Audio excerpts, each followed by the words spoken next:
Chris McGovern is the chairman of the Campaign for Real Education.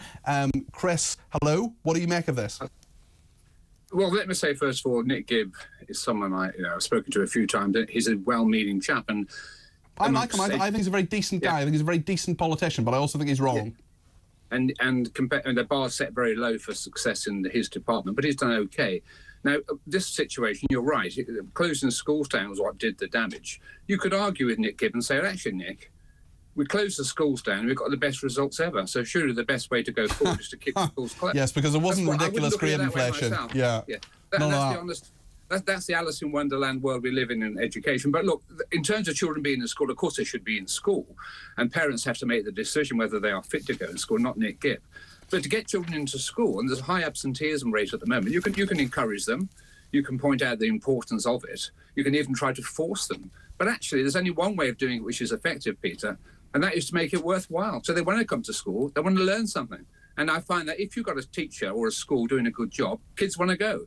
Too many kids these days find it's probably not helping them very much, particularly if they're not academic. We should be having a system today where there's an academic stream that's important, but also a much more vocational stream, so that youngsters who are not necessarily academic can move into vocational training, particularly when they're 14 to 16, 14 to 18 years, and they know there's going to be a job at the end of it. So you want to get kids in school, make it worth their while. Kids are voting with their feet in some cases. Helen in Drayton says, when I went to school, having a cold was never a reason for a day off. What about when you were young, Chris?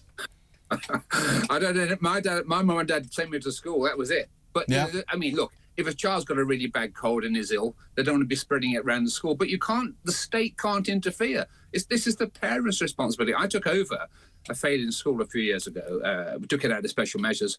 And some parents, it was a poor area of the country.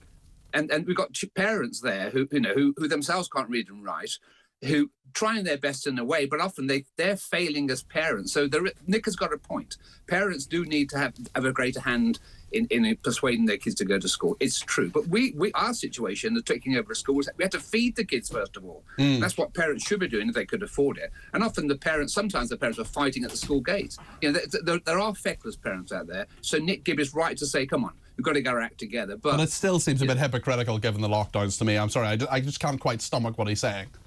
No, you're right. I mean, we were amongst the very first organisations, one of the very few in the education world, to oppose the lockdown of schools very, very strongly. Yeah, we really needed to keep that. It was a disaster, and we're never going to recover from that. This generation of kids aren't going to recover from it. Yeah. But the results get better every year. It's all fine. No, everything's marvellous because all the results are perfect.